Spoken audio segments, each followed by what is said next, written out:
Hello guys, good morning.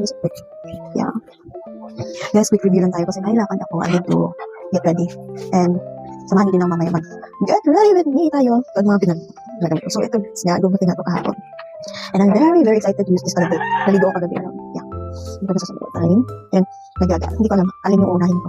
So, bali dalawang sabon ginagamit ko. May ginagamit ako ibang sabon doon, which is from the other brand. So, yeah, kagabi sobrang excited ako guys na maligo kasi nga dumating na ito. Kasi diba last time dumating yung, sinabi ko na nga, dumating yung yung scrubber, yung basta, yung body scrubber. Hindi ito na, yung ang talaga, pangilo. So ito nga, kasi gusto ko nga i-try ito, nabili ko lang ito, na ko sa, kasi nakita ko yung live and na-curious ako. So ang una kong ginamit kagabi since pagkaligo ko, gumamit ako ng, bali na, tinanggal ko yung parang mga oily, ayun yung ginamit ko yung yung Koji. Yeah, so after nga mag-scrub ako, ito guys, ginamit ko to. Alam niyo ba, sobrang na-inlove ako dito. Sobrang gano'n, gusto maligo. Alam niyo, gabi sobrang tagal kong lumabas sa banyo. Kung gusto mo paulit-ulit mas ganda ang bango. Milky yung napili ko. So sabi, mas mabango daw yung Sakura. Sobrang nabango ako nito. Sobrang, yun, milky. Tapos, ang smooth sa, sa balat. Hindi siya, alam niyo yung pag body scrubber, hindi siya masakit sa balat. Hindi siya parang nanunusok sa balat. Ito sobrang smooth lang nito. Sobrang parang magastos ako, sobrang gastos ko sa pumili ko din. Kasi, ang tagal ko matapos, grabe. Sobrang ganda ako.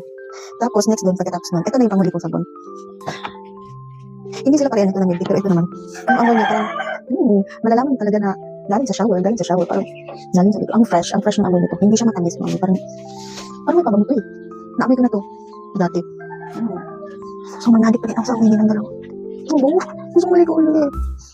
Kasi hindi pa naman ako inspired. Alam niyo yun? Kagabi pa lang ako ng mga bandang 10. Naligo. Tapos, naligo na naman ako ngayon. Ano ba lang? Yeah. Yeah, yun. So, ito nga. Ang ganda din ito. Sobrang foamy. Ang pag-anon to, my God, sobrang foamy niya. Akala ko hindi siya natatakot nga ako baka mabilis maubos to. Hinang ko to para hindi siya yung moisture niya. Hindi siya matunaw agad. Hinang ko siya. Kasi, my God, so yung pala rin na yung sila baka maubos agad. Ito nga, hindi ako nag-extra dito. For my own talaga ito na reviews. Ang mapag-order ako agad nito. Kasi, my God, parang takot ako maubos nito. Basta natin sa shower. Tapos ito guys, meron akong ginagamit natin na na fem wash. Hindi naman talaga, hindi ko siya parang everyday talaga na ginagamit. Yung nag-wash ako, pero hindi siya everyday. Kasi, di ba?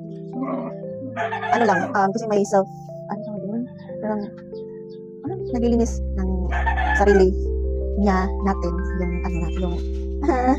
yung alaga. Yeah, alam niyo na yun. Ito, this is fem wash ko. Yung amoy naman, hindi siya yung sweet na amoy. Ang amoy niya is,